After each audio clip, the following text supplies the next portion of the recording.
आज का बहुत ही प्यारा सा टॉपिक है क्लास 12th के लिए, सोलेनॉइड।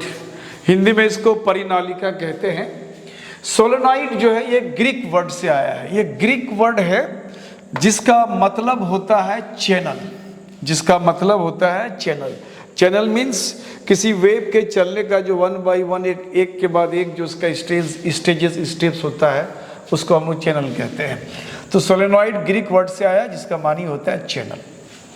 कहता ये वर्ड जो यूज किया सबसे पहले एम्पियर साहब ने यूज किया था। नेक्स्ट, अब सोलेनॉइड का डेफिनेशन है। ये तो डेफिनेशन आपका सोलेनॉइड का जो डेफिनेशन है बहुत सारे बुक्स में डिफरेंट टाइप से मिलेंगे, बहुत लेंदी वर्ड्स में सेंटेंस में मिलेंगे। तो बिल्कुल शॉर्टकट में जो बिल्कुल कम शब्दों में आप सोलेनॉइड को डिफाइन कर सकते हो वो ये है कि insulated wire wound closely in the form of helix is called solenoid. यानी इंसुलेटेड वायर आप यहाँ देख रहे हो, ये ओरिजिनल जो एक्चुअल फिगर है सोलेनॉइड का यही होता है, लेकिन थियोरेटिकली जो हम लोग फिगर बनाते हैं कुछ डिफरेंट टाइप का बनाते हैं, वो भी मैं यहाँ पे दिखाऊंगा। एक्चुअल फिगर इसका यही होता है। दो एंड होता है सोलेनॉइड का, एक एंड में यहाँ तार आके ऐड हो जाता है, एक यहाँ होता है। तो ये दो टर्मिनल की तरह से काम करेगा, दो एंड इसका। और ये जो तार जो होता है इंसुलेटेड वायर होता है, जिसे दिखने में लगता है ये कॉपर वायर है, ये कॉपर वायर है, तो ऐसा लगता है कि ये नेकेड वायर है। ऐसा नहीं है, ये वायर कंप्लीट इंसुलेटेड होता है। उसके ऊपर में एक कवरिंग होता है जिसको हम लोग वार्निश कहते हैं। एक पतला सा कवरिंग होता है और चूंकि ट्रांसपेरेंट होता है इसलिए वायर का जो असल कलर है कॉपर का वो नजर आता है, लगता है कि वायर जो है नेकेड है। नेकेड नहीं है, इंसुलेटेड है और क्लोजली वाउंड है। मतलब ये तार जो ऐसे लपेटा गया है बिल्कुल स्पाइरल के तरह से, हेलिक्स के तरह से एक के बाद एक सटा हुआ है। तो ये उसका डेफिनेशन है, insulated wire wound closely in the form of helix is called solenoid. अब आता है सोलेनॉइड से हम लोग मैग्नेटिक फील्ड बनाएंगे या मैग्नेटिक फील्ड निकालेंगे।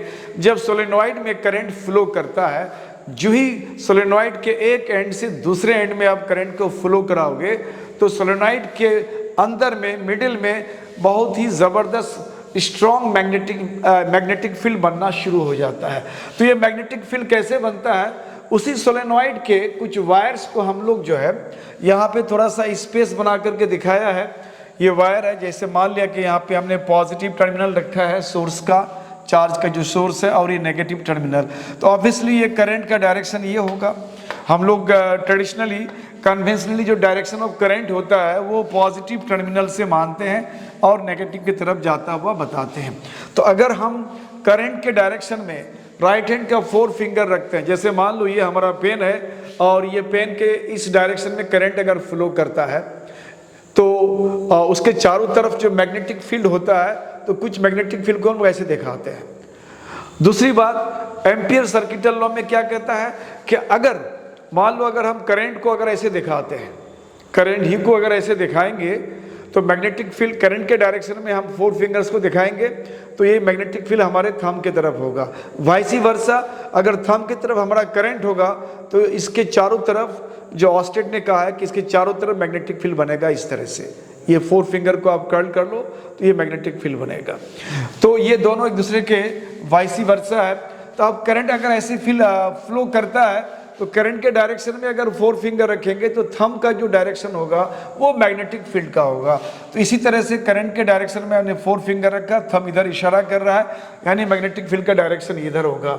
यानी मैग्नेटिक लाइन ऑफ फोर्स इधर की तरफ निकलता हुआ अगर आप दिखाते हो तो ऑब्वियसली ये नॉर्थ पोल मानते हो, और इधर से लाइन ऑफ फोर्स अगर इन होता है तो इसको हम लोग साउथ पोल कहते हैं। वही चीज़ यहाँ दिखाया गया है। और यहाँ पे करंट के डायरेक्शन में, जैसे करंट का डायरेक्शन दिखाया गया, ये पॉजिटिव टर्मिनल है और इधर की तरफ वो नेगेटिव टर्मिनल है। This is positive terminal, this is positive and this is negative terminal. तो करंट का जो फ्लो है उसके हिसाब से, जैसे ये वायर बिल्कुल इस सोलेनॉइड के इस फिगर के पीछे की तरफ है, तो 4 फिंगर्स को अगर इस तरह से हम लेते हैं, इसलिए से बेंड करते हैं, तो थंब जो है ये हमारा इशारा करता है मैग्नेटिक फील्ड का। यानी इधर की तरफ आप नॉर्थ पोल और इधर की तरफ आप साउथ पोल दिखा सकते हो। यहाँ भी उसी दिखाया गया है। तो मैग्नेटिक फील्ड का डायरेक्शन कैसे होता है और करंट के साथ उसका डायरेक्शन का क्या रिलेशन होता है, यहाँ पे राइट हैंड के 4 फिंगर्स कर्ल कर देना है और थंब को दिखा देना है, थंब मैग्नेटिक फील्ड हो जाएगा और 4 फिंगर का जो डायरेक्शन होगा वो करंट के फ्लो का डायरेक्शन होगा। तो अब हम लोग ये तो समझ में आ गया। अब हमें मैग्नेटिक फील्ड निकालना है। ये जो सोलेनॉइड है जब इसमें करंट फ्लो करता है तो ये जो मैग्नेटिक फील्ड बनता है, दिस मैग्नेटिक फील्ड, ये जो मैग्नेटिक फील्ड बनता है, हमें इस मैग्नेटिक फील्ड के बारे में पता करना है कि मैग्नेटिक फील्ड का वैल्यू कितना होता होगा। तो आज का जो हमारा ये टॉपिक है, इस टॉपिक में बेसिकली सोलेनॉइड के अंदर, उसके अंदर जब करंट फ्लो करता है तो उसके अंदर मैग्नेटिक फील्ड जो बनता है उसका एक्सप्रेशन, उसका फॉर्मूला हमें निकालना होता है। आपके 12th एग्जाम में ये अक्सर पूछा जाता है। बहुत ही इंपॉर्टेंट टॉपिक है। आप शुरू से लेकर आखिर तक देखो, बहुत क्लैरिटी के साथ आपको समझ में आएगा, बहुत इजी वे में आप समझ सकते हो। बेहतर है कि अगर आपने पेन पेपर लेके बैठ गया तो मेरे साथ आप इसको नोट्स भी बना सकते हो और बेहतर नोट्स आप खुद बना सकते हो। आपको सारा कॉन्सेप्ट्स यहाँ सारा चीज़ दिया जाएगा। चाहो तो आप उसको अपने हिसाब से इसको पॉज करके आराम से नोट्स को आप बना सकते हो। इसके लिए किसी सप्लीमेंट्स, किसी हेल्प की ज़रूरत नहीं पड़ेगी। बहुत बेहतर तरीके से आपको ये कॉन्सेप्ट क्लियर हो जाएगा। तो चलते हम लोग बच्चों, मैग्नेटिक फील्ड निकालना है। जब इस सोलेनॉइड में करंट फ्लो करता है तब मैग्नेटिक फील्ड का वैल्यू क्या होता है। जैसे अभी मैंने बताया कि जो सोलेनॉइड है वो उसमें वायर्स को लपेटा गया है, वायर्स लपेटा गया है। तो ये जो वायर लपेटा गया इस तरह से, तो हमने क्या करा, इन वायर्स के जो एक एक एंड है, जैसे मान लो यहाँ पे ये वायर लपेट करके इस पार से इस पार आ रहा है, तो इस तरह से हम लोग दिखा रहे हैं कि वायर जो है, जैसे वायर इधर से निकल रहा है, इधर की तरफ इन हो रहा है, क्रॉस की तरफ इन करता है, इधर से आ रहा है। तो आप इधर से अगर आ रहा है और क्रॉस इधर कर रहा है तो थंब इधर की तरफ इशारा करता है। ये डॉट जनरली क्या होता है, वो आउटगोइंग बताते हैं हम लोग, और क्रॉस को हम लोग क्या बताते हैं, इनकमिंग बताते हैं। तो अगर क्रॉस इनकमिंग है और डॉट आउटगोइंग है, इधर से डॉट से ये सोलेनॉइड का इधर से अगर करंट फ्लो की बात करते हैं इस डायरेक्शन में और इधर की तरफ इन करते हैं, तो थंब का जो डायरेक्शन है इधर की तरफ है। इसका मतलब है मैग्नेटिक फील्ड का इधर की तरफ हम इसको नॉर्थ पोल कह सकते हैं, इधर की तरफ साउथ पोल कह सकते हैं। हमें मैग्नेटिक फील्ड का वैल्यू यहाँ पे निकालना है कि मैग्नेटिक फील्ड का वैल्यू कितना होगा। तो बहुत इजी वे में आप इसका वैल्यू निकाल सकते हो। ज़्यादा कुछ आपको इसमें ज़्यादा स्ट्रेस नहीं देना ब्रेन पे। तो हम लोगों ने यहाँ पे क्या करने की कोशिश करा कि एम्पियर साहब ने जो करंट का लॉ दिया है, एम्पियर सर्किटल लॉ, तो एम्पियर सर्किटल लॉ का यहाँ पे हम लोग यूज़ करेंगे। एम्पियर साहब ने ये कहा था कि अगर किसी कंडक्टर में करंट फ्लो करता है तो उसके डायरेक्शन में हम थंब को रखते हैं और ये जो हमारा 4 फिंगर्स है, ये जो कर्ल होगा इस तरह से, ये कर्ल होगा तो इसके चारों तरफ ये मैग्नेटिक फील्ड बनता है। उस मैग्नेटिक फील्ड का वो लाइन इंटीग्रल, यानी वो जो एक पर्टिकुलर रेडियस वाले एक सर्कुलर शेप का मैग्नेटिक फील्ड लेता है, उसका वैल्यू को हम लोग, टोटल वैल्यू को हम लोग उस पूरे सर्कुलर या सरकमफेरेंस में जो मैग्नेटिक फील्ड का वैल्यू है, उस इंटायर वैल्यू को हम लोग बोलते हैं line integral of magnetic field. तो यहाँ पे इसी तरह का है। अब यहाँ पे एक एक टर्न्स यहाँ से निकल रहा है और करंट ऐसे ऐसे जा रहा है, ऐसे ऐसे। तो हमने क्या करा, कुछ जो यहाँ से ऐसे वायर्स निकलता है इस तरह से, ये निकल रहा है इस तरह से और ये करंट ऐसे ऐसे फ्लो करता है इसमें। तो हमने मान लिया कुछ यहाँ पे वायर्स है जो करंट फ्लो करता है। तो अब करंट फ्लो करता है तो ये करंट को ऐसे निकलता हुआ दिखाया। तो करंट अगर ऐसे निकलते हुए दिखा रहे हैं तो ये थंब का जो डायरेक्शन है वो डायरेक्शन मैग्नेटिक फील्ड का होगा। तो अब हमने क्या करा, कुछ टर्न्स को हमने यहाँ पे कंसीडर करा और उसके लिए एक लूप बनाया। यानी जो करंट के हिसाब से करंट ऐसे फ्लो कर रहा है तो मैग्नेटिक फील्ड जो बन रहा है, मैग्नेटिक फील्ड जैसे करंट ऐसे फ्लो कर रहा है, मैग्नेटिक फील्ड के डायरेक्शन को आप ऐसे दिखा रहे हो। तो आप ऐसे अगर दिखा रहे हो थंब की तरफ, तो मैग्नेटिक फील्ड का डायरेक्शन को दिखाने के लिए हम लोग क्या करते हैं, ये जो लूप बनाते हैं, ये पूरा लूप हमारा मैग्नेटिक फील्ड के लिए होगा। और इसी लूप में जो टोटल मैग्नेटिक फील्ड का वैल्यू होगा, उसी वैल्यू को हम लोग line integral of magnetic field बोलेंगे। उसी को line integral of magnetic field बोलेंगे। जैसे मान लो यहाँ से एक वायर को हमने, जैसे बहुत सारे वायर्स, बहुत सारे टर्न्स हैं, इसमें से एक वायर को मान लो ऐसे यहाँ से काट के ऐसे निकाल लिया, तो अब करंट वह किधर बह रहा है, इधर करंट इधर फ्लो करता है। अब करंट के डायरेक्शन में अगर थंब रखते हैं तो 4 फिंगर क्या होगा, ये मैग्नेटिक फील्ड बनेगा। एक वायर लिया हमने तो बहुत सारा वायर लिया तो ये टोटल हमारा मैग्नेटिक फील्ड का एक लूप बनता है। तो अब जो हमारा लूप है A to B, B to C and C to D and D to फिर A। अब इस पूरे लूप में मैग्नेटिक फील्ड का वैल्यू कितना होगा, तो हम लोग यहाँ पे एम्पियर सर्किटल लॉ के हिसाब से यहाँ लिखते हैं, लिखेंगे according to Ampere's circuital law, Ampere के परिपथीय नियम के अनुसार जो line integral of magnetic field होता है उसको हम लोग BDL कहते हैं, B.dl। अब ये वैल्यू हमको लेना है एक पूरे लूप का। कौन सा लूप है, तो हम इस लूप को कुछ इस अंदाज में दिखाते हैं, ABCD। ये जो लूप है ABCD, और चाहो तो उसको A तक मिला दो। इसका मतलब हुआ कि A से हमने स्टार्ट करा और फिर A तक पहुंच गया। इस पूरे लूप का हमें मैग्नेटिक फील्ड का लाइन इंटीग्रल वैल्यू निकालना है।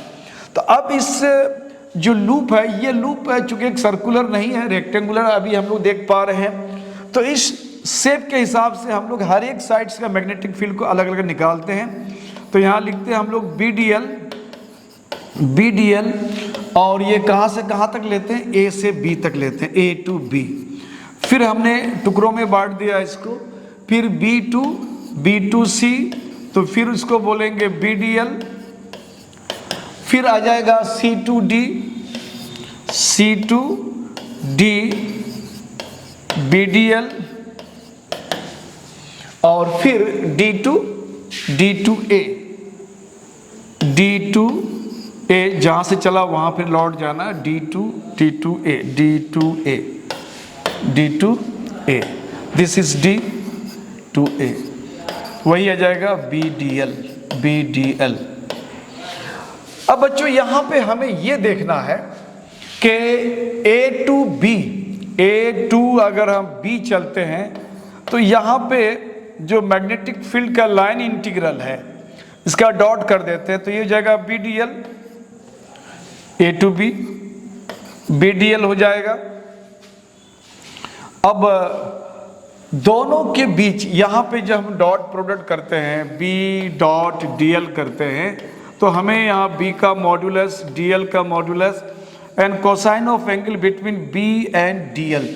कहा जाता है कि मैग्नेटिक फील्ड का ये डायरेक्शन है, this is the direction of magnetic field, और उसी डायरेक्शन में इस हम लोग एलिमेंट को लेते हैं। मैग्नेटिक फील्ड का जो एक छोटा सा टुकड़ा A to B लिया हमने, उस एलिमेंट को लेते हैं उसी डायरेक्शन में।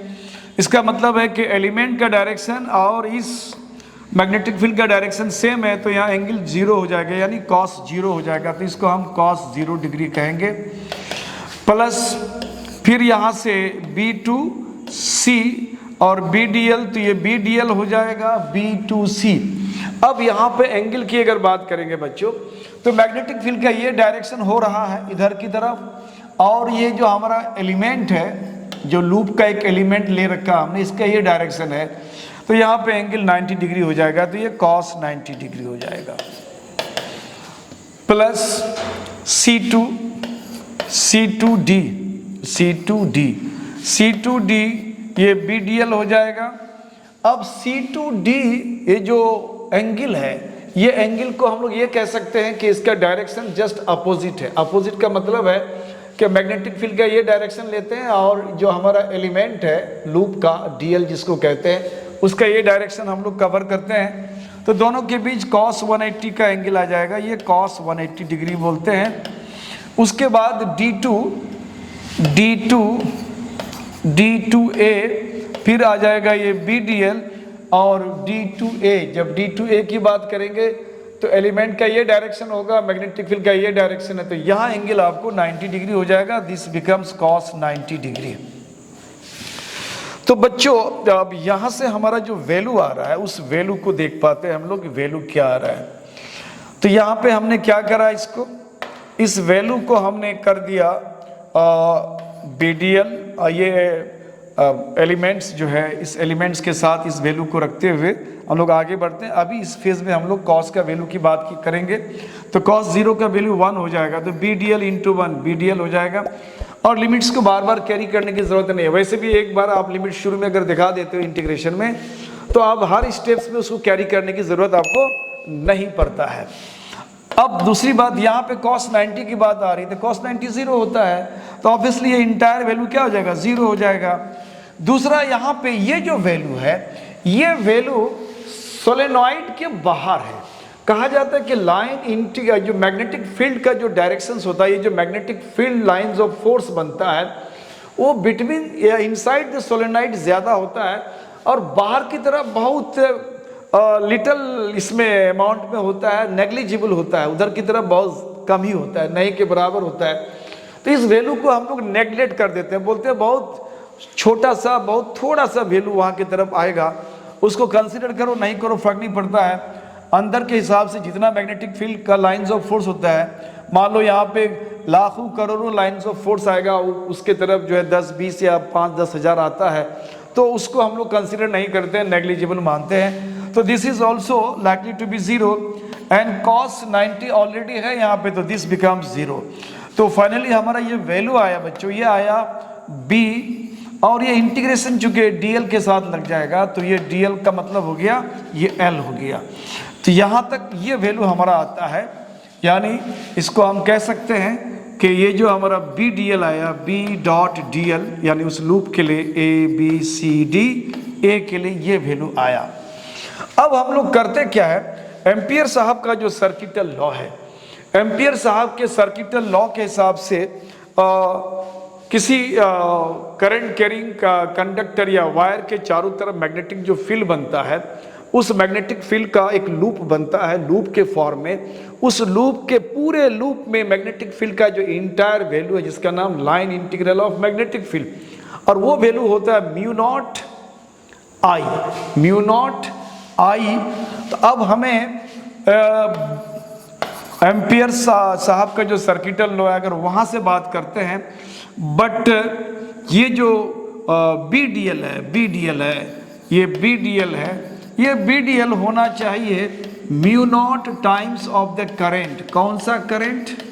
Mu naught times of the current, वह करंट जो इनक्लोज्ड है, इनक्लोज्ड बाई लूप्स। जो भी लूप्स बनता है मैग्नेटिक फील्ड का, वो सारे लूप्स से जो इनक्लोज्ड है, उन इनक्लोज करंट की बात करते हैं हम लोग। तो अब यहाँ पे कितने करंट्स को वो इनक्लोज करता है, तो अब यहाँ पे हमें ये देखना है कि यहाँ पे कितने टर्न्स, जैसे एक टर्न में हमारा करंट आई फ्लो करता है, एक टर्न में करंट आई फ्लो करता है, इस तरह कितने टर्न्स को वो कवर करता है, उतने करंट को वो लूप जो है चारों तरफ से घेरने का काम करता है। तो हम लोग यहाँ पहले मान लेते हैं, let number of turns per unit length, प्रति इकाई लंबाई में नंबर ऑफ टर्न्स मान लेते कितना है, n है। अब अगर हम पूरे इसकी लंबाई की बात करें, जैसे हमने कहा कि जो हमने ये वैल्यू लिया था a to b, ये जो वैल्यू हमने लिया था a to b, अगर चाहो तो आप दिखा सकते हो a to b।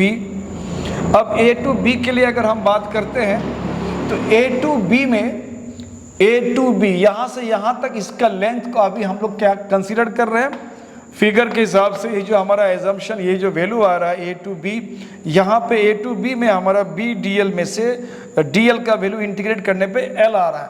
इसका मतलब यहाँ से यहाँ तक ये जो डिस्टेंस, ये डिस्टेंस हमारा l है।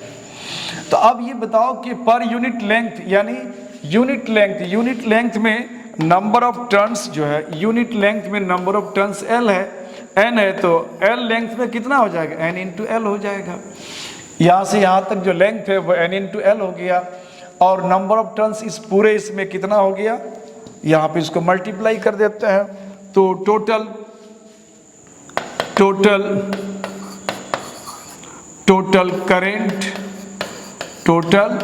करेंट्स इनक्लोज बाई लूप, ये जो लूप ने इनक्लोज करा है, उस इनक्लोज लूप के कारण टोटल कितना करंट वो कर रहा है, तो ये हो जाएगा NL हो गया, यानी L लेंथ में नंबर ऑफ टर्न्स इतना हो गया, और एक टर्न में करंट कितना फ्लो करता है, I करता है। तो टोटल करंट को जो लूप घेर रहा है, मैग्नेटिक फील्ड का लूप, वो टोटल इतना घेर रहा है। तो अब यहाँ पे इस वैल्यू को अगर हम इसके हिसाब से सेट करें, फ्रॉम वन की बात करते हैं, तो ये हो गया BDL, और इधर की तरफ आ गया ये BL, और ये जो वैल्यू होता है, this value according two ampere circuital law, ये होता है टोटल करंट कितना वो कवर करता है, उस टोटल करंट का म्यू नॉट टाइम्स आता है। तो हम लोग बोलेंगे mu naught times of total current कितना आ गया, NLI, और इधर हो जाएगा हमारा BL।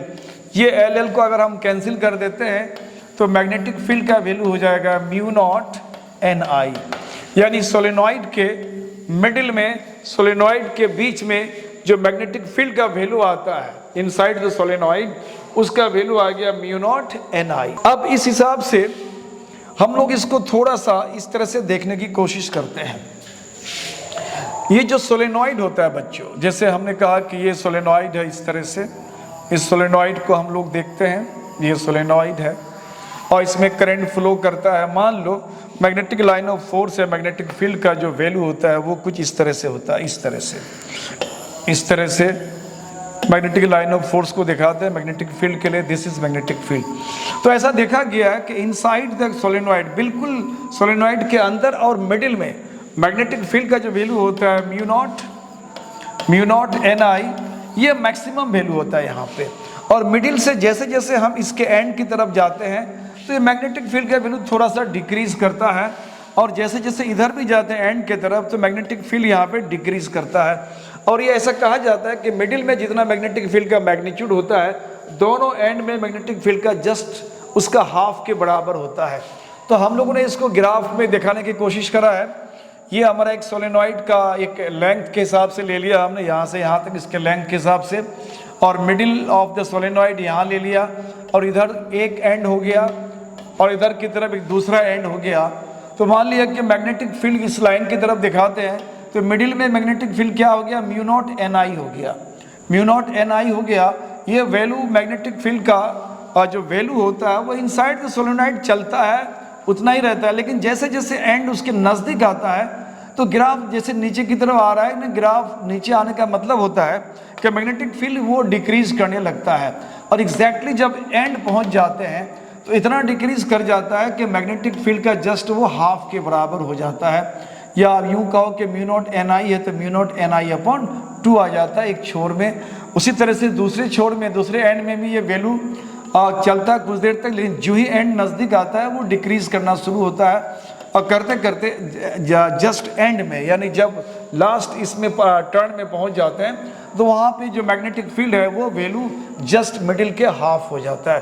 तो ये ग्राफ दर्शाता है कि मैग्नेटिक फील्ड का जो वैल्यू होता है सोलेनॉइड के अंदर मैक्सिमम होता है, वो सेंटर में होता है, और सेंटर से जैसे दोनों एंड की तरफ बढ़ोगे मैग्नेटिक फील्ड पार्शियली डिक्रीज करता है, और एंड में आते आते वो वैल्यू मिडिल के जस्ट हाफ हो जाता है।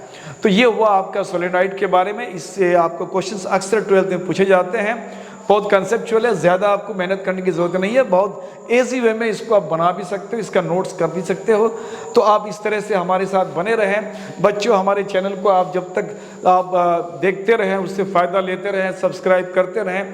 अगर आप ऐसा करते रहते हो तो आप हमें एक एक्स्ट्रा एनर्जी दे रहे हो, और वो एनर्जी कहीं ना कहीं आपको पे करता है। अगर मुझे वो एनर्जी मिल रहा है आपके सब्सक्रिप्शन से, आपके शेयर से, आपके व्यू टाइम से, आप जब देख रहे हैं उसको, तो ये एनर्जी अगर मुझे मिल रहा है तो मैं आपके लिए और इससे भी बेहतर और इससे अच्छा मेहनत करके अच्छा से अच्छा आपको मैं असाइनमेंट्स, आपको मैं सब्स्टिट्यूट प्रोवाइड करूंगा।